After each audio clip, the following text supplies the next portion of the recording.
나훔 2장 1절에서 7절 같이 봅니다. 시작. 침략군이 너를 향해 왔다. 성을 지켜보아라. 길을 잘 살펴보아라. 준비를 단단히 해보아라. 내 온 힘을 다해 보아라.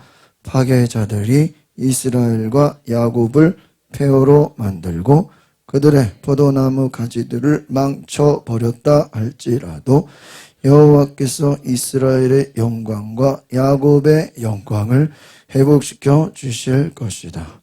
침략군 용사들의 방패는 붉은색이고 용맹스러운 군사들은 자주색 옷을 입었다. 그들이 준비된 날에 전차들 위에 쇠붙이는 번쩍거리고 방백나무로 만든 창들은 요동친다. 전차들이 거리로 질주하며 광장에서 이리저리 내달리는구나. 마치 횃불처럼 보이고 마치 번개처럼 빨리 달린다. 그가 그의 장교들을 소집한다. 그들은 비틀거리면서도 진격한다. 성벽에 재빨리 다다른다. 성을 공격할 준비를 갖춘다. 강의 수문이 열리고 왕궁이 무너진다. 이미 결정됐다. 왕비가 벌거벗겨져 포로가 돼 끌려가고 그녀의 시녀들이 비둘기 소리처럼 구슬프게 울며 젖음을 진다. 우리 또 연결해서 우리 뒤에 또 연결해서 보겠습니다. 우리 연결해서 8절에서 13절 같이 봅니다. 시작.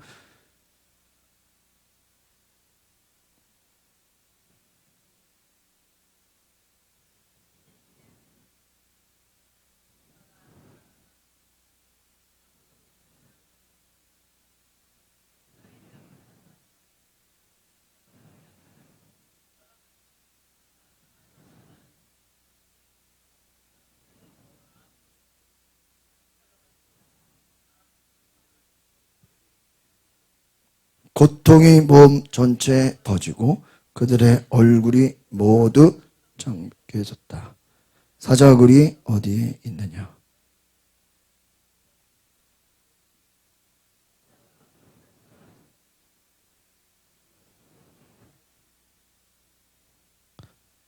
저지기 새끼를 위해 충분한 먹이를 찢고 암사자를 위해 먹이를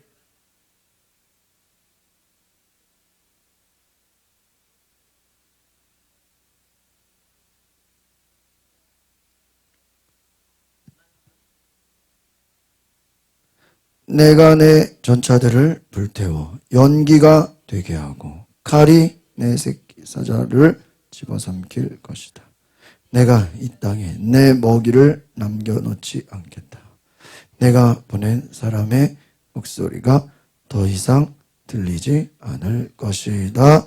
아멘. 오늘 이제 나훔 2장을 이제 볼 텐데요. 한번 따라합시다. 공의의 심판.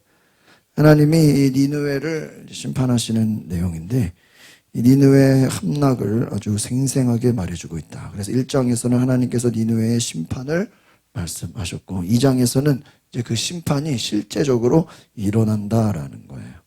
그래서 이것이 눈앞에서 생생하게 말해준다는 것입니다. 여러분, 이 예언이 BC 612년 니느웨가 멸망하기 수십 년 전에 선포했어요. 그러니까 잘 보세요. 하나님이 예언을 선포했는데 너희가 망할 것이다. 정신 차려라. 똑바로 해라. 회개해라 그랬는데 안 했다고 해서 그날 당장 역사하진 않아요. 근데 몇 년 후에? 수십 년 후에 실제로 그렇게 된 거예요. 오늘 아까 제가 지금 기사를 찾아보니까 지금 베네수엘라 아침에도 제가 말씀드렸는데 지진이 일어났죠? 72시간이 지금 골든타임 벌써 지나갔어요. 그래서 지금 빨리 끄집어냈어야 되는데 지금 공식적으로 나온 사망자만 1430명, 부상자가 3200명, 실종이 몇 명이냐? 7만 명. 근데 여러분 7만 명이 이게 신고한 사람이지 신고 안 한 사람들은 더 많지. 어마어마. 그거는 뭐 10만 명이 돼도 알 수가 없는 거죠. 신고한 것만 그만큼이고. 그러니까 지금 이 베네수엘라가요. 지금 너무너무 지금 하루에 막 500명씩 막 지금 사람들이 막 사망자가 나오고, 지금 막 뉴스 보니까요, 막 건물이 그냥 막 그냥 폭탄 맞은 것처럼 그냥 주저앉아 버려. 요즘은요, 여러분, 전쟁이 이제 다 GPS로 드론이 미사일이 움직이니까 옛날처럼 이렇게 막 건물이 막 무너지고 이럴 일이 별로 없어요. 왜냐하면 딱 정밀 타격을 하거든요. 예? 적에 본 거지. 이번에 뭐 이란이나 그러니까 그게 같이 있는 건물은 무너지지만 웬만하면 요즘은 전쟁을 해도 민간인들 피해를 주면 욕을 먹잖아요. 다 요즘 유튜브로 다 나오니 뉴스에 다 방송이 되니까 적에 이렇게 적진들만 이렇게 탁탁탁 이렇게 찝어서 핀셋으로 공격을 하지, 무슨 무턱대고 막 민간인들 폭격하고 이런 건 별로 없는데, 지진은 그런 거 따지나요? 이런 뭐 지진이 뭐 사람들 없는 데다가 일으키고 사람 많이 사는 데는 안 흔들리고 이러나요? 아무 상관없죠? 이번에 막 건물 무너지는 거 보니까 너무너무 무시무시하더라고요. 정말 여러분, 인간은 자연재해 앞에서 아무 힘이 있어요, 없어요? 아무 힘이 없어요. 나는 진짜 대한민국이 우리가 지진이 없는 게 감사한 거지, 뭐 그만한 지진이 우리가 한 번만 흔들어도요 난리나. 우리는 부실공사가 워낙 많아가지고. 그래서 여러분, 하나님이 지금 이 니느웨를 실제로 심판하셨다. 니느웨는요, 둘레가 12km의 거대한 성벽, 높은 망대, 넓은 그 성벽을 가져가지고요, 난공불락의 요새였대요. 여리고성 같이. 그러니까 적들이 함부로 니느웨를 쳐들어가면 못 쳐들어가요. 못 쳐들어가. 누구도 이 성을 무너뜨릴 수 없다. 그 아수르, 아주 강대국이었다. 그러니까 이들이 교만하겠어요, 안 교만하겠어요? 엄청 교만해. 그런데 하나님이 메대와 바벨론 연합군을 사용. 잘 보세요. 외부에서 이스라엘이 공격한 게 아니라고요. 누가요? 외부에서 메대와 바벨론이 연합으로 아수르를 쳐들어간 거예요. 그래서 그 성이 무너진 거예요. 니느웨를 심판한 실제 역사 속에 이 티그리스강 근처에 그 아수르 니느웨 성의 성벽이 막 무너진 것이 실제로 역사의 증거로 나타난다는 거예요. 그러니까 이 나훔 선지자의 예언이 역사에서 그대로 이루어졌다, 안 이루어졌다? 이루어진 줄 믿습니다. 1절 보겠습니다. 1절 같이 보세요. 시작. 침략군이 너를 향해 왔다. 성을 지켜보아라. 길을 잘 살펴보아라. 준비를 단단히 해보아라. 내 온 힘을 다해 보아라. 이 말이에요. 침략군, 파괴하는 자가 지금 쳐들어왔다는 거예요. 그래서 연합군을 가리키, 너는 니느웨를 향하여 성을 지키고 길을 살피고 허리를 동이고. 이 말은 뭐냐, 니들이 아무리 방어를 잘해도 하나님의 심판을 막을 수 있어요, 없어요? 없다. 너희들이 아무리 뭐 24시간 지키고 온갖 난리를 치고 준비를, 니들 아무리 준비 많이 해봐. 여러분, 사람의 힘으로 지진을 못 막잖아요. 지금 그 말이에요. 너희들이 온 힘을 다해봐. 하나님이 지금 조롱하는 거예요. 하나님 입장에서 인간들을 향해서 야, 니들이 열심히 해봐. 준비를 해. 온 힘을 다해봐. 그런다고 하나님의 심판을 막을 수 있나요?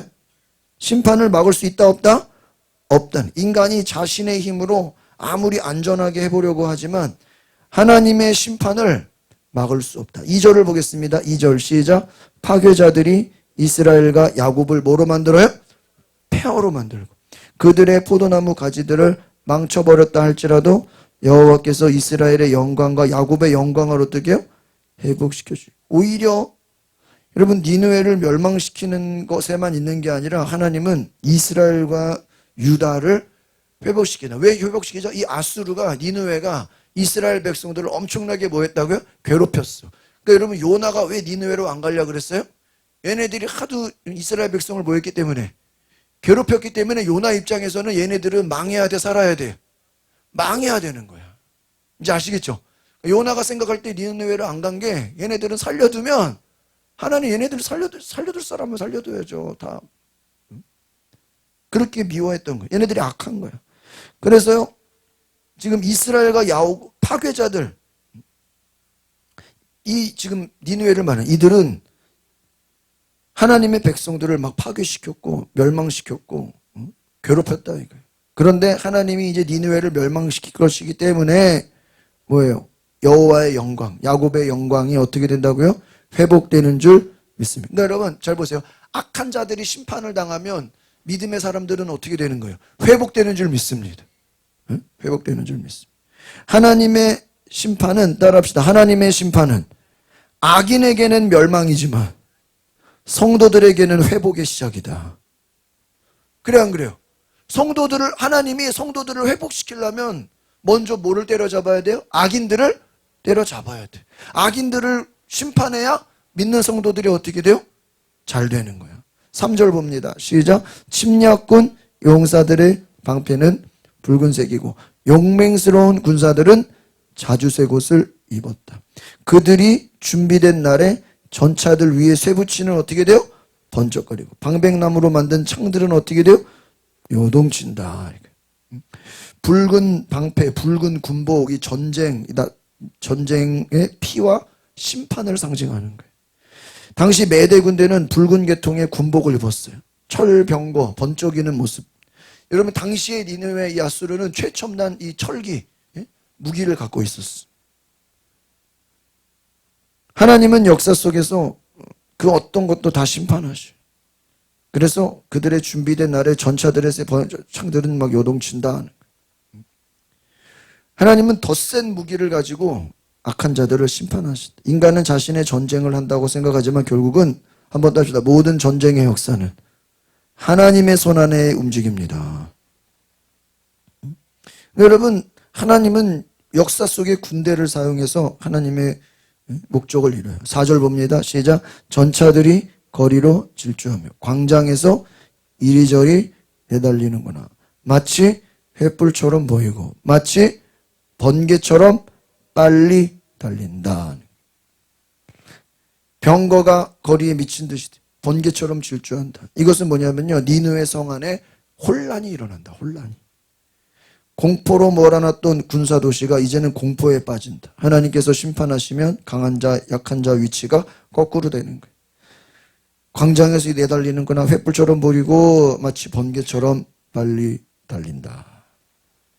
그러니까 지금 막 그 니느웨 성에 막 정신없이 막 온갖 혼란이 일어난다. 아까 제가 뭐라 그랬어요? 망하려면 자기들끼리 뭐가 일어나야 돼요? 싸움이 일어나야 돼. 지금 막 싸움이 일어난다는 거예요. 5절 봅니다. 시작. 그가 그의 장교들을 소집한다. 그들은 비틀거리면서도 진격한다. 성벽에 재빨리 다다른다. 성을 공격할 준비를 갖춘다. 니느웨 왕이 이제 막 적들이 쳐들어오고 전쟁이 일어나니까 지휘관들을 부르겠죠. 장군들을 부르겠죠. 그런데 그들이 허둥지둥 비틀거리면서 제대로 싸우지 못한다 이거예요. 성벽을 방어하기 위해 오히려 서둘러 달려갔지만 하나님의 심판을 막을까요? 못 막을까요? 못 막는다 이거예요. 인간의 지도력과 군사력은 하나님 앞에서 무력하다. 아무 힘이 없다 이거예요. 교만한 지도자는 무너질 수밖에 없다. 그래서 그는 교만한 자를 말해요. 그래서 다 무너진다는 거예요. 또 6절 보겠습니다. 6절 시작. 강의 수문이 열리고 왕궁이 무너진다. 지금 왕궁이 뭐 어떻게 된대요? 무너진다. 하나님을 대적하는 왕들, 대통령 아무리 권력이 세다 할지라도 하나님이 어떻게 버려요? 무너뜨리신다. 누가 무너뜨리신다고요? 하나님이 무너지게 하신다. 소멸시킨다. 그래서 여러분 이 6절, 이 2장, 나훔 2장 6절 별표를 치세요. 제일 유명한 말씀이래요. 강의 수문이 열리고 왕궁이 실제로 이게 돼요, 안 돼요? 실제로 일어나. 아, 진짜 무너지네. 하나님 말씀이 실제로 일어나는 거예요. 니느웨 실제로 여러분 성경학자들의 증언을 보면요, 니느웨가 함락할 때 당시 강이 범람했대요. 한강 강이 넘친 거야. 강이 넘치면 어떻겠어요? 막 난리가 나겠죠. 물난리가 나죠. 성벽의 일부가 실제로 무너졌어요. 그러니까 여러분 왕궁이 무너졌다. 이게 그냥 정권이 무너졌다 이 말이 아니라 실제로 궁이 건물이 어떻게 됐다는 거예요? 무너졌다. 실제로 진짜 뚝이 넘쳤다는 거예요. 이 말씀이 역사적으로 일어났다는 거예요. 그러니까 여러분 따라합시다. 하나님은 자연을 통해 심판의 도구로 사용하신다. 여러분 지진을 일으키는 분이 누구예요? 하나님이죠. 그러니까 여러분 하나님께 잘못 보이면 하나님이 그 땅을 어떻게 버려요? 흔들어 버려요. 흔들면 뭐예요? 지진이죠. 지진이 뭐예요? 다 무너지는 거죠. 얼마나 무서워요. 홍해를 가르고 요단강을 멈추게 하고 강물을 사용했어. 하나님이 심판하시는 방법 많아요. 여러분, 하나님이 심판하신 성경의 3개 알려줄게요. 첫 번째가 뭐냐? 전쟁. 따라합시다. 전쟁.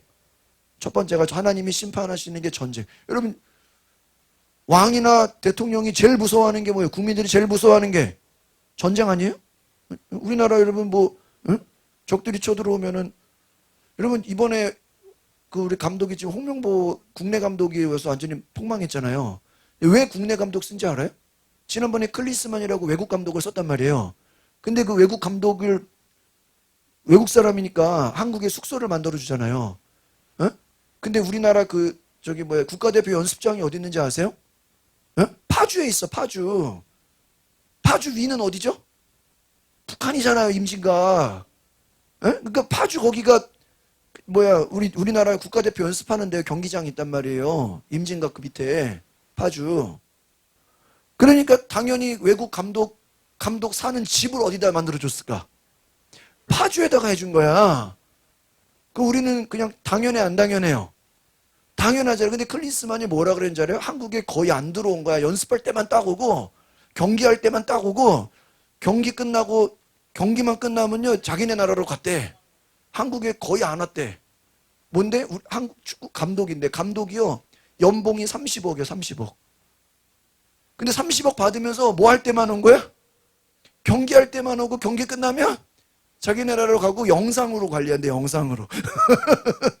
선수들 잘 있는지 영상 통화하고 자기 몸은 여기에 안 온대. 그래가지고 나중에 게임을 지고 막 그러니까 감독인데 왜 한국에 평소에 국가대표 경기가 별로 없잖아요. 1년에 몇 번 있잖아요. 그러면 경기가 없더라도 우리나라 그 K리그 있죠? 우리나라 선수들 하는 경기에 가가지고 어떻게 하나 보고 또 좋은 선수들 있으면 이게 끄집어내고 또 상담도 하고 국가대표가 그러니까 대회 있을 때만 하는 게 아니라 평소에 여기저기 돌아다니면서 우리나라 인재들을 어떻게 해야 돼. 그런데 그 클리스만은 딱 국가대표 할 때만 딱 오고 평소에는 오고 나중에 한국 경기는 다 영상으로 본대요. 테레비로. 직접 경기장을 안 가고 그래가지고 왜 이렇게 한국에 안 왔냐고 막 이제 난리가 난 거예요. 그러니까 뭐라고 대답한지 알아요? 파주가 너무 위험해가지고 안 왔다는 거야. 예? 파주가 북한하고 너무 가까워가지고 뭐 할까봐? 전쟁 날까봐. 그럼 파주에 사는 사람들은 다 죽어야 돼? 근데 우리는 별 생각 안 하잖아요. 파주에 살아도 그런가 보다 하는데 외국 사람들은 파주는 전방이잖아요. 따지고 보면 강화도도 전방이고 파주도 전방이잖아요. 인제 이런데 고성 이런 데 전방이잖아요. 근데 그 사람들 입장에서는 파주는 뭐예요? 전쟁? 김정은이 점프하면 10분이면 내려오잖아요. 그러니까 거기서 하루를 자는 것도 어때요? 무서워서 떨면서 자는 거예요. 외국 사람들은. 이해가세요? 그것 때문에 안 들어왔다는 거예요. 그러니까 말이 돼 안 돼요. 실제로 파주에 사는 사람들은 잠 잘 자잖아요. 걱정도 안 하잖아. 근데 외국인들은 무서워서 파주 근처도 못 간다 이거예요. 황당하죠? 그런 그 필리핀 가면은 막 온통의 사람들이 다 총 들고 다녀요. 그리고 막 상가마다 총 들고 서 있거든요. 그리고 웬만한 운전하는 사람들 다 운전석 밑에 총이 있어요. 그래서 그 사람들 막 무시하고 괜히 막 욕했다가는 뭘 맞아요? 총 맞아요. 그래서 제 친구가 거기서 어학연수 하다가 야, 니네 필리핀 무서워가지고 어떻게 사냐고. 에? 왜? 사람들이 다 뭐를 갖고 있으니까요? 총 갖고 무서워서 어떻게 사냐 그러니까는 그 친구가 그랬대요. 나는 니네 나라가 더 걱정된다 그랬대. 우리는 오히려 총이 있어서 더 안전하다는 거야. 서로 함부로 못하니까 다 총이 있으니까. 그런데 니네는 옆에 누가 있어요? 북한이 있으니까 니네들은 북한이 쳐들어오지 않냐. 오히려 한국을 필리핀 사람들은 더 걱정한다 이거예요. 여러분 국가를 제일 무너뜨린 1순위가 뭐예요? 전쟁. 그래서 성경에서 하나님이 나라를 심판하겠다고 하면 뭐를 일으켜버려요? 전쟁. 두 번째가 뭘까요? 따라합시다. 기근. 기근이 뭐예요? 흉년. 경기를 안 좋게 만드는 거예요. 그러니까 흉년이 뭐예요? 전체적으로 다 뭐예요? 먹을 게 없는 거예요. 가난. 흉년, 가난이야. 먹을 게 없는 거예요. 그러니까 막 민심이 안 좋겠죠? 먹을 게 없는 거예요. 흉년으로 하나님이 심판해. 세 번째, 따라합시다. 전염병. 그 법궤가 블레셋에 가서 그 땅에 뭐가 들었어요? 전염병이 돌았죠. 그러니까 여러분, 다윗이 인구조사 하지 말라는 거 해가지고 하나님이 세 가지를 줬죠. 너 전쟁할래? 기근 당할래? 전염병 할래? 다윗이 뭐를 택했어요? 3번이요. 전염병으로 주세요. 그 자기는 안 당하고 백성들만 7만 5천 명이 죽었어. 누구 때문에? 다윗 때문에. 무섭죠? 그러니까 여러분, 하나님은 심판하시는 거예요. 그러니까 여러분, 진짜 이 나라가 외국에서 볼 때는 전쟁 국가라고요. 파주 근처도 못 간다고 무서워서. 어떻게 축구대표 감독이 잠을 못 자냐고 겁나서. 우리는 상상이 안 되잖아, 그렇죠? 왜 이렇게 한국에 안 해요? 전쟁 날까 봐 무서워서 못 잔다고. 그럼 아예 그냥 경기장을 저기 전라도로 옮겨야 되겠네, 그렇지? 부산으로 옮겨야 되겠네. 그럼 잘 자겠네. 제주도로 옮기면 좋겠네. 여러분, 전쟁은 뭐예요? 그날을 하나님이 심판하시는 도구야. 그래서 실제로 이 교만한 제국이 하나님이 실제로 7절에 보여요. 7절 시작. 이미 왕비가 벌거벗겨져 포로가 돼서 끌려가고 그녀의 시녀들이 또 뭐예요? 비둘기 소리처럼 구슬프게 울며 자기 가슴. 여러분, 왕비가 어떻게 됐대요? 벌거벗겨져서 포로가 끌려가요. 여러분, 얼마나 무서운 이야기입니까? 이 왕비는 누구를 상징한 니느웨를 말하는 거예요. 너희들이 적들의 노예가 될 것이다. 너희들의 권세, 영광이 다 없어질 것이다. 너희들이 한때 대단했는데 이 모든 것들이 다 무너질 것이다. 다 울며 통곡하게 될 것이다. 누가 심판하니까? 하나님이. 그래서 하나님의 뜻은 뭐냐? 따라합시다. 교만한 자를 낮추시고 겸손한 자를 높이신다. 그러니까 이 나훔의 주제는 뭐냐? 오늘 제가 하나님이 주인되라 그랬죠? 한번 따라합시다. 하나님은 역사의 주관자이시다. 이제 아시겠어요? 그러니까 여러분, 지금 우리나라도 지금 결국은 이 역사를 움직이는 분이 누구예요? 하나님이에요. 사람의 힘으로 된 게 아니잖아요, 이게 지금. 근데 약간 우연 같기도 하잖아요. 좀 말이 안 되잖아요. 그럼 우리 이런 걸 보면서 야, 참 신기하다, 그렇죠? 근데 누가 역사하신 거예요? 하나님이 역사하신 거예요. 저는 우리 대한민국에 하나님이 역사하시는 줄 믿습니다. 그러니까 하나님이 역사하려면 우리가 뭐를 많이 해야 돼요? 기도를 많이 해야 돼요. 할렐루야. 한번 우리가 이 나라에 하나님이 개입해달라고 기도하시기를 바랍니다. 그래서 아무리 강한 나라라 할지라도 하나님의 심판을 이겨요, 못 이겨요? 못 이겨. 니느웨는 자기들의 군사력이 대단했어. 철기 문화, 뭐 전차, 말, 그리고 성벽이 일단 높아. 그러니까 적들이 함부로 쳐들어와, 못 들어와요? 못 들어와. 돈이 많아. 그러니까 군사력이 있죠, 돈이 많죠, 성벽이 있죠. 이러니까 하나님을 의지할 필요가 없는 거야. 그리고 막 이스라엘 백성들 괴롭히고 못살게 굴고 쳐들어가고. 그러나 하나님이 이들을 완전히 심판하시는 줄 믿습니다. 그래서 여러분 이제 8절로 넘어가 보세요. 이제 주일 큐티로 계속 진도가 나갑니다. 8절 읽어보세요. 시작. 옛적부터 니느웨는 마치 물이 가득 찬 연못처럼 백성이 많았던 성이지만 이제 그들은 뭐하고 있다? 도망치고 있다. 서라 서라 외치지만 아무도 뒤를 돌아보지 않는다. 니느웨의 멸망이 얼마나 무서운지를 보여주는 거예요.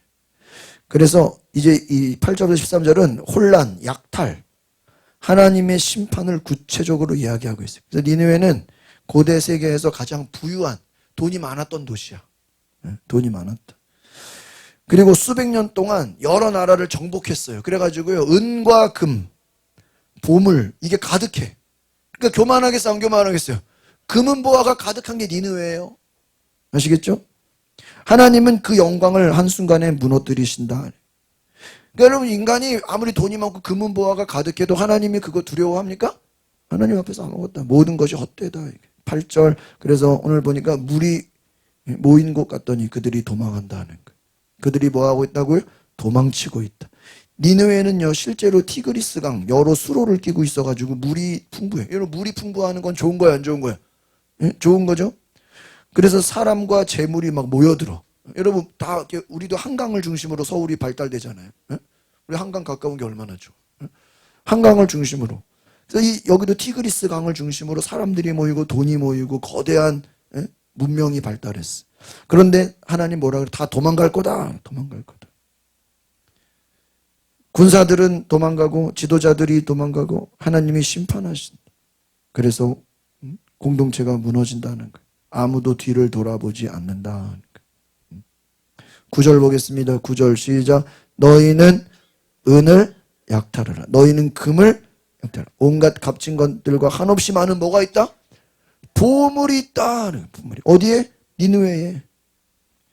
하나님이 이거는 침략군에게 말하는 거예요. 아까 뭐라 했어요? 메대와 바벨론이 니느웨를 이스라엘이 쳐들어간 게 아니에요. 옆에 다른 나라가 쳐들어간 거예요. 근데 뭐라 그래? 하나님이 야 니느웨에 금과 은 보화가 많으니까 다 뭐해? 다 가져가. 수많은 나라를 침략해서 뺏은 거 다 빼앗긴다. 자기들 저축한 거 뭐 한없이 많은 보물들 다 어떻게 돼요? 빼앗기게 되는 줄 믿습니다. 니느웨가 교만했던 이유는 돈이 많아서 그래. 돈이 많으니까 재물이 많으니까 어떻게 되진 거예요?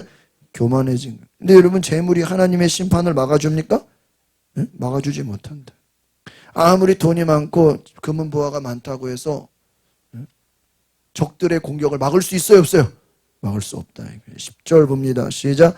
텅텅 비어있고 아무것도 없으며 패거리다.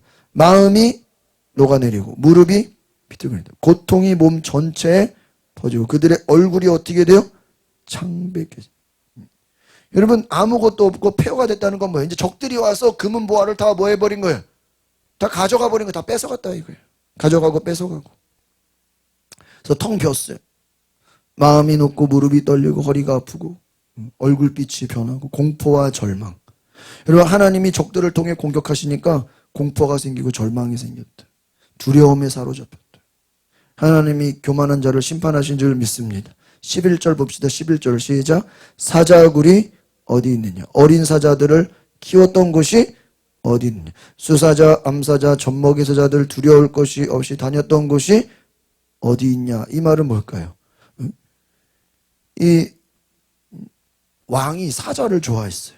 그래서 사자를 사냥하고 사자는요 왕권, 정복의 상징이었어요. 사자가 그 동물의 왕이잖아요. 그래서 이 사자가 어디 있느냐? 이 사자는 뭐를 말하느냐? 이 아수르의 영광을, 니느웨의 영광을 말하는, 권력을 말하는, 힘을 말하는 거예요. 니네 그동안 적들 약한 나라 쳐들어가서 사자처럼 왕노릇 하던 게 다 어디 갔느냐 이거예요. 흔적도 없다 이거예요. 너희들이 사자처럼 굴었던 것 다 도망가서 어딨냐? 있다 없다? 없다. 군대가 다 없어지고 왕이 사라지고 권력과 모든 게 다 어떻게 됐어요? 다 없어졌다. 12절 시작. 사자가 자기 새끼를 위해 충분한 먹이를 찢고 암사자를 위해 먹이를 잡아다 주며 자기 굴을 먹이로 채우고 그 죽인 것으로 가득 채워 놓았던 뭐가 어디 있느냐? 사자굴. 지금 사자굴은 왕을 말하는. 야, 왕 어디 갔냐? 어떻게 됐어요? 다 도망갔어. 군대 어디 갔냐? 군대 어디 갔어요? 다 도망갔어. 부자들 어디 갔냐? 부자들 다 도망갔어. 아수르가 자신의 부와 권력을 위해 약한 나라 침략하고 약탈했는데 다 없어. 다 사라졌어. 왜? 이들이 정상적으로 부자가 된 게 아니라 한번 따라합시다. 탐욕과 폭력으로 쌓은 번영을 하나님은 심판하신다. 그러니까 여러분 정상적으로 열심히 일해가지고 성공한 게 아니라 남의 것을 뭐 해가지고요? 뺏어줘. 조폭이죠. 조폭. 깡패죠. 깡패. 조폭 깡패. 야, 요즘에 그 드라마들이 이렇게 막 유행하고 영화가 뭐 유행하다 그래가지고 이렇게 제가 좀 몇 가지를 이렇게 좀 살펴보니까 주제가 뭐냐면요. 거의 다 학교 폭력이야. 학교 폭력. 학교가 완전히 무슨 폭력의 온상이야. 그래서 그 뭐 요즘 참교육 그것뿐만 아니라 다른 드라마도 요즘에 이렇게 몇 가지 제가 보니까 이 잘 사는 집 애들이 못 사는 집 애들을 어떻게 해요? 괴롭히는 그런 게 너무 많은 거야. 막 국회의원 아들이 그 학교의 선생을 막 다 우습게 보고, 그 요즘에 뭐 하나 또 SBS 뭐 하나 하는 거 뭐 김 부장인가 뭐 하나 보니까 거기도 그 힘 있는 그 재벌집 그 딸이 그 엄마는 없고 아버지 혼자 있는 그 집의 딸을 괴롭혀가지고 막 때리고 막 발로 차고 막 그 애들이 막 이렇게 막 그룹으로 막 깡패 집단이 있어가지고 막 후문으로 오라 그래가지고 막 발로 차고 막 죽이고 막 그 체육복 있죠? 체육복을 막 쓰레기통에 버려. 체육하러 가야 되는데 막 저기 해가지고 물론 하나의 드라마 영화지만은 그 실제 오늘날의 모습이 학교 안에서 이게 이제 학교가 아니라 무슨 폭력 집단이야, 폭력 집단. 야. 근데 저는 그걸 보면서요, 좀 뭐 한두 개가 아니라 여러 개가, 그러니까 그 말은 뭐냐면 오늘날 이게 지금 학교가 정상적인 교육의 장이 아니라, 왜냐면요, 오늘 제가 어떤 뉴스 봤거든요. 선생님이 어떤 애가 쓰레기를 떨어뜨린 거야. 그래서 선생님이 복도에서 야, 너 쓰레기 떨어뜨린 거 주워 그런 거야. 근데 그거를 자기 아동학대 당했다고 신고했대. 선생님이 자기를 인격 정서적 모욕을 아니 네가 쓰레기 떨어뜨린 거 쓰레기 주스라 그랬는데 정서적 아동학대로 신고했대 선생님을. 그러니까 이게 그래서 어떻게 되는지 알아? 이제는 애들이 수업 시간에 난장판을 치고 미친 짓을 해도 선생이 걔를 뭐라고? 말을 못해. 말했다가는 그 애가 아동학대로 선생님을 신고해버려. 그러면 그게 신고하면 그게 이제 거의 99% 무혐의가 나오는데 무혐의로 나오는 기간이 6개월 걸려.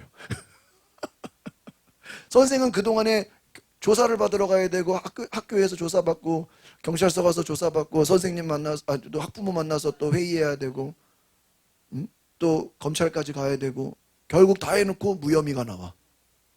그러면 그 고소한 놈을 어떻게 해야 돼? 원래는 혼내줘야 되는 거 아니에요? 무고죄로 그냥 걸어야 되는 거 아니에요? 근데 그게 또 안 되게 돼 있어.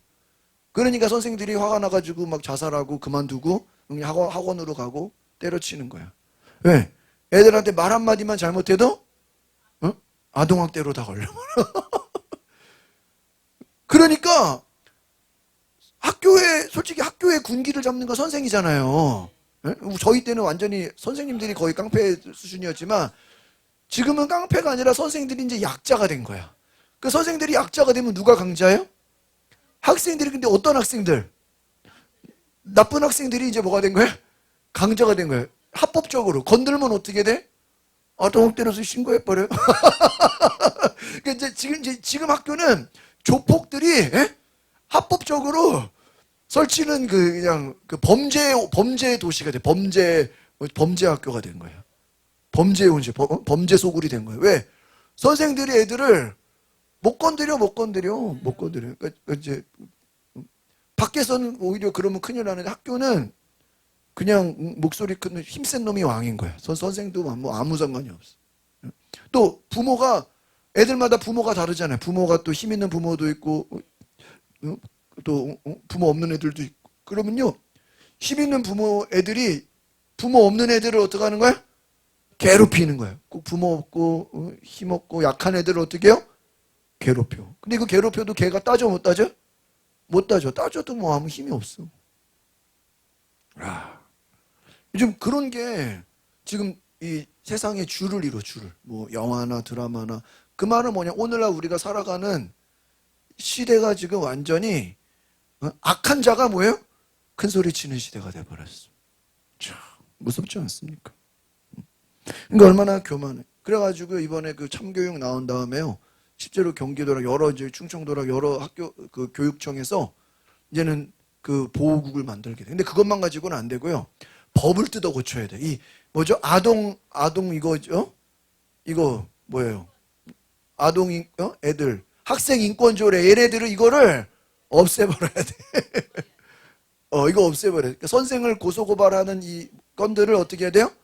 없애버려야 돼. 그러니까 그거를 안 없애면 계속 악순환이야. 애들이 뭐 아동학대 이걸 없애야 돼, 이거를. 그냥 학대를 당하게 놔둬야 돼. 예? 강력하게 해야 돼.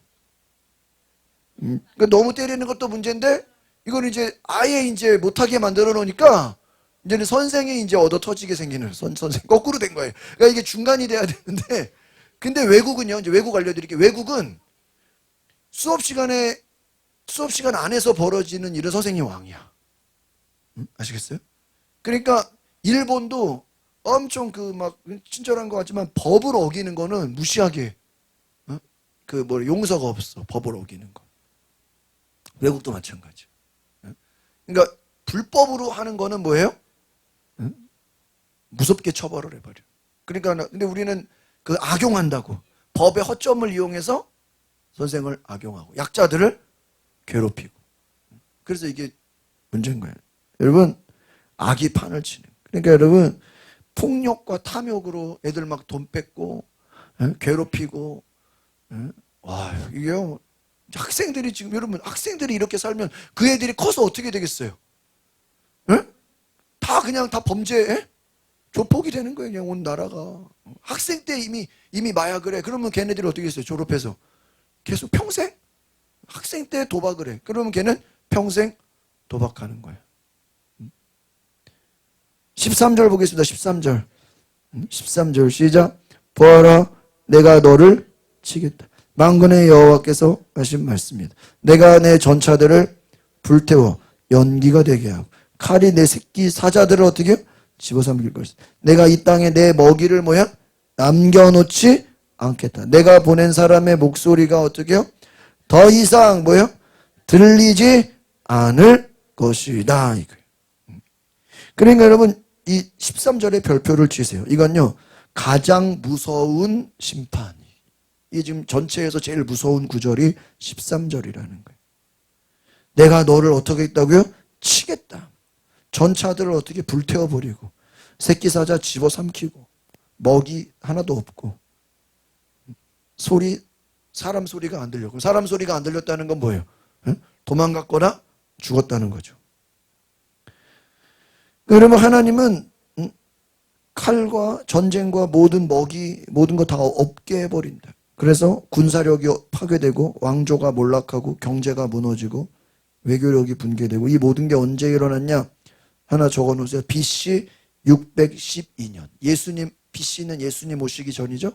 예수님 오시기 몇 년 전에? 600년 전에. 612년에 실제로 니느웨가 함락되어서 폐허가 됐다 이거예요. 그러니까 여러분, 이 말씀이 그대로 역사 속에서 이루어졌어, 안 이루어졌어요? 이루어졌다 이거예요. 그러니까 하나 따라합시다. 교만과 폭력과 탐욕으로 세워진 니느웨는 반드시 심판을 당한다. 아시겠어요? 교만, 폭력, 탐욕. 그러니까 여러분, 오늘날 학교가 이렇다고. 학교가 교만하고 폭력과 탐욕이 가득해. 애들 빼앗고 막 마약 팔고 죽이고 실제로 막 죽여. 오늘 제가 뉴스에 잠깐 뭐 하나 하는지 촉법 소년이 13세로 내려갔대요. 왜 내렸죠? 애들 범죄가 너무 심하니까 이제는 촉법 소년을 이용해 아유기고 하는 거야. 사람 죽여놓고도 촉법 소년인데요 이러는 거야. 마약을 해놓고도 우리는 괜찮아요. 촉법 소년이에요. 그래. 그 참교육 드라마 보면요, 애들이요 막 야구방망이로 차를 막 때려 부셔. 그래놓고 경찰서 가서 막 까불까불 웃어. 얘네 왜 그러냐고. 우리 촉법 소년인데요. 그리고 나가서 또 차를 훔쳐가가지고 학생들이 고급 차를 훔쳐가지고 막 운전하라고 막 들이받아. 경찰서가 촉법 소년인데요. 우리 어차피 감옥 안 가요. 우린 괜찮아요. 그 법을 뭐 하고 있는 거예요? 악용하는 거. 우리 촉법 소년이라서 괜찮아요. 뭐 사람 죽여도 괜찮고, 막 차 때려 부셔도 괜찮고, 뭐 음주운전해도 괜찮고. 여러분, 하나님은 모든 강한 것들을 다 심판하시는 줄 믿습니다. 그래서 여러분, 하나님은 사탄의 권세를 무너뜨리신다. 그래서 여러분, 우리가 결국은 영적인 거예요. 여러분, 예수님이 이 땅에 오신 것은 마귀의 일을 뭐 하려 하심이라? 멸하라. 다시 예수가 오신 것은 마귀의 일을 멸하려 하심이라. 아시겠어요? 그러니까 여러분, 우리가 나라를 위해 기도해야 돼. 이 나라에도 마귀의 일이 많아요, 안 많아요? 엄청나게 많아. 이 마귀의 일이 다 어떻게 돼야 돼요? 멸해야 돼요. 멸해야 돼. 멸해야 돼. 그래서 저는 정말 하나님이 이 땅을 사랑하셔서 결국에는 이 땅의 마귀의 일이 이 니느웨처럼 무너질 줄 믿습니다. 예? 하나님보다 높아진 교만과 폭력과 예?